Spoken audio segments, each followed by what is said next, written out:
When a huge bank gets in trouble, it's not usually some big dramatic headline that tells the whole story. Nah, it's quieter than that. It's a story that unfolds over years, a story that's literally written in data, in memory, and eventually in consequences. So let's dig into how this whole system of financial discipline really works. So, right, what actually happens when a bank breaks the rules? It turns out it's not just one thing. It's a process. It's this journey of escalation that starts with a pretty quiet warning and can end with a very, very public and very expensive order. And this journey, well, it has a map. The best way to think about it is like an enforcement ladder. We start down at the bottom with simple findings and a bit of guidance. If that doesn't work, we climb a rung to official warnings and letters. And if we have to, we go all the way to the top, to formal, legally binding actions. Every single step up that ladder increases the pressure. And importantly, every single step is documented. Okay, let's start at the very beginning. The whole thing kicks off not with a bang, but really more like a whisper. It all begins during a totally routine examination, where a regulator just finds something that isn't quite right. And that right there, that's the first entry into the logbook, the first piece of data in what becomes a bank's permanent record. Now, what's really interesting is what turns one of those simple findings into a serious problem. It's all about the patterns. Are those exam findings just sitting there unresolved year after year? Is the board's oversight kind of weak? Are actual customers getting hurt? These are the kinds of triggers that tell a regulator, okay, it's time to take this to the next level. All right, so let's move on to that next stage and see how this thing builds. This is where it all starts to get official. We're moving away from that informal guidance and into a series of increasingly serious warnings, and each one creates a clearer, more detailed paper trail for the regulators to follow. The first official step up the ladder is called a matter requiring attention, or an MRA for short. This is not just a little note in a report, it's a formal notice that goes directly to the bank's board of directors. It basically says, hey, we found a problem, we've documented it, and now you, the board, are officially on the hook to fix it. Now, if those MRAs don't get the job done, the whole tone changes. A supervisory letter is when the OCC, that's the Office of the Comptroller of the Currency, the main regulator for national banks, puts its concerns in writing.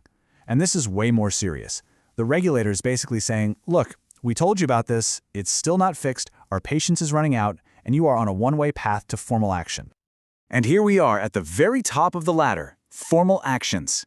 The key thing to understand here is that these are not suggestions anymore. They're not warnings. They are public, legally enforceable orders. The time for talking is over. Now it's all about compliance, and there are huge, real-world consequences if you don't. And regulators have a pretty powerful toolkit at this point. They can issue a consent order, which is where the bank agrees to fix its mess, or they can hit them with a cease and desist order, which is a direct command to stop doing something harmful. And then, of course, there are the civil money penalties. We're talking fines that can easily run into the billions. So what does it actually feel like for a bank to get one of these orders? What does it mean day to day? This is where you see the true power of the regulator. An order can trigger a complete, top-to-bottom institutional overhaul, and it's all being directed by the OCC. Just listen to the language here. This is from a real consent order. The board will immediately engage an independent consultant. There's no if you'd like to or please consider, it's a command. The regulator is now dictating exactly what has to happen, even bringing in outside experts to comb through the bank's most sensitive internal systems. It is deeply intrusive. And this just shows you how deep that control can go.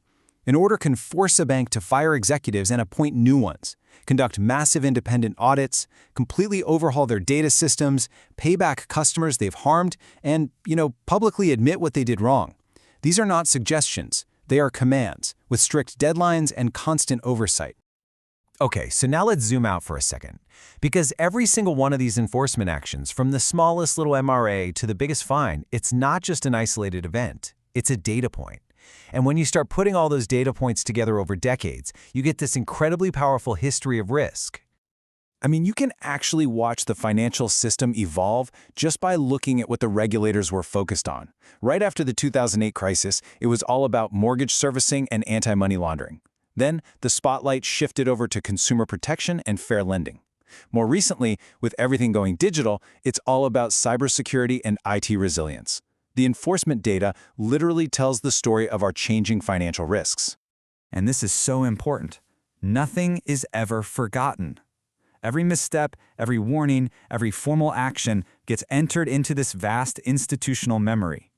This historical database is what informs the next exam, it's what trains new supervisors, and it's what helps them spot dangerous patterns across the entire industry.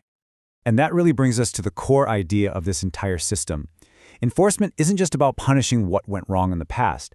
It's about using the data from those mistakes to prevent future ones. The whole system is built on this idea of a collective, documented memory. That memory is the database that drives modern supervision. Which, of course, leaves us with a really fascinating question to think about. In this age of AI and predictive analytics, what does supervision look like when this database of past failures can be used not just to react to problems, but to actually predict the next crisis before it even starts? What happens when the history of discipline becomes the blueprint for prevention?